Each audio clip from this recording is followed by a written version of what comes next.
Hello viewers, welcome to footage bro. இன்னைக்கு நம்ம வீடியோவில் இன்று வரை மர்மமாகவே உள்ள கோவில்களின் சீக்ரெட்ஸை பற்றி பார்க்க போகிறோம். வாங்க வீடியோக்குள்ளே போகலாம்.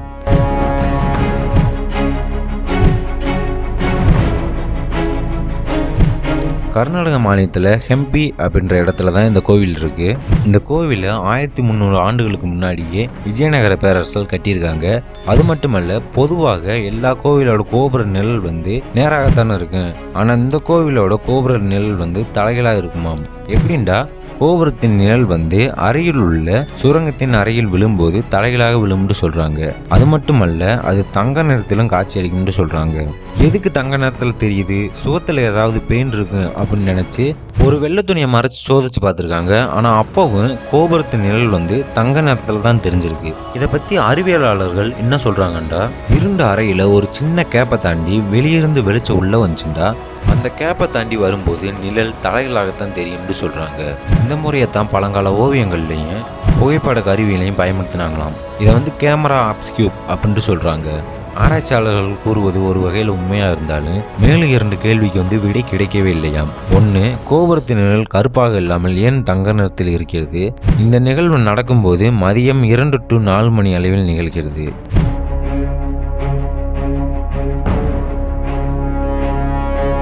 Konark sun temple. இந்த கோவிலை கிபி 1752ஆம் ஆண்டு கட்டப்பட்டதாம். சூரிய கோயிலில் ஒரிசாவில் உள்ள கோனார்க் என்ற இடத்துல தான் இருக்காம். இந்த கோவிலில் ஒரு சிறப்பம்சம் அது என்னண்டா, 24 சக்கரம் உள்ள ஒரு தேரை 7 குதிரைகள் இழுத்து செல்லுமாறு அமைக்கப்பட்டுள்ளதாம். 24 சக்கரம் 24 மணி நேரத்தையும் 7 குதிரைகள் 7 நாட்களையும் சுட்டி காட்டுதுன்னு சொல்றாங்க. இதுல ஆச்சரியம் என்னண்டா, 24 சக்கரத்தோட நிழலை வச்சு இப்போ உள்ள நேரத்தையும் மிகவும் துல்லியமாக சொல்ல முடியும்னு சொல்றாங்க. இந்த கோவிலை சுமார் 800 வருஷத்துக்கு முன்னாடி இருந்தாலும் இப்போ உள்ள நேரத்தையும் துல்லியமாக காட்டுவது எப்படின்றது இன்னும் மர்மமாகவே உள்ளது.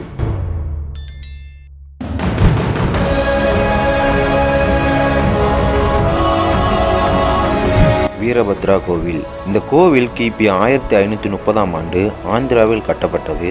இந்த கோவிலில் மொத்தம் 70 பெரிய தூண்கள் இருக்குதாம். அதில் ஒரு தூண் மட்டும் தரையில் படாமல் இருக்குன்னு சொல்கிறாங்க.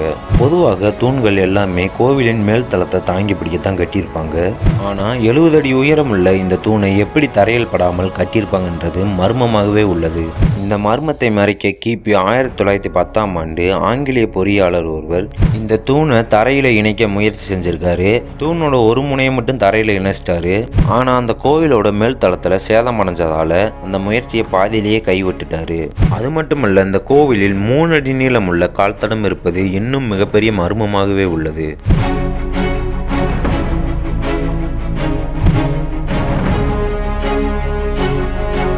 கைலாசநாதர் கோவில். கிபி 8ஆம் நூற்றாண்டு 1ஆம் கிருஷ்ண மன்னனால் எல்லோராவில் கட்டப்பட்டது. இந்த கோவிலை முழுவதுமாக கட்டி முடிக்க 18 வருடம் ஆனதாம். கிட்டத்தட்ட 4.5 லட்சம் டன் பாறையை கோவிலின் மேலிருந்து கீழ் நோக்கி வெட்டி எடுத்திருக்காங்கன்னு சொல்றாங்க.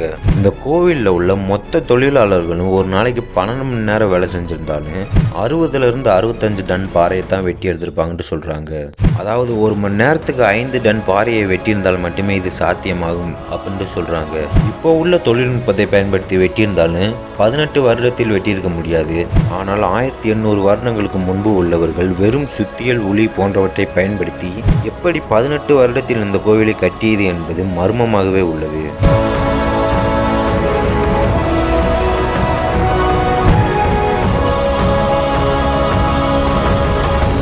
பிரகதீஸ்வரர் ஆலயம். கிபி 10ஆம் நூற்றாண்டில் 1ஆம் ராஜராஜ சோழனால் தஞ்சையில் கட்டப்பட்டது. 216 அடி உயரமுள்ள இந்த கோவிலை கட்டி முடிக்க 1,30,000 டன் கிரானைட் கற்களை பயன்படுத்தினார்களாம். ஆனால் இந்த கோவிலை சுற்றி 70 கிலோமீட்டர் வரை கிரானைட் கற்கள் இல்லை என்பது மர்மமாகவே உள்ளது. இந்த கோவிலின் மேலுள்ள கவசமானது 18,000 எடையுள்ள ஒரே கல்லால் ஆனது.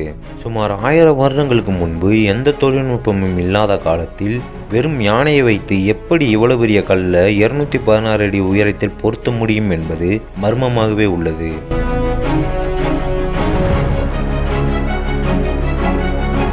ஓகே வியூவர்ஸ், இந்த வீடியோ உங்களுக்கு பிடிச்சிருந்துச்சுன்னா லைக், ஷேர், கமெண்ட் பண்ணுங்க. மறக்காம ஃபுட்டேஜ் ப்ரோ சேனலுக்கு சப்ஸ்கிரைப் பண்ணுங்க. தேங்க்ஸ் ஃபார் வாட்சிங்.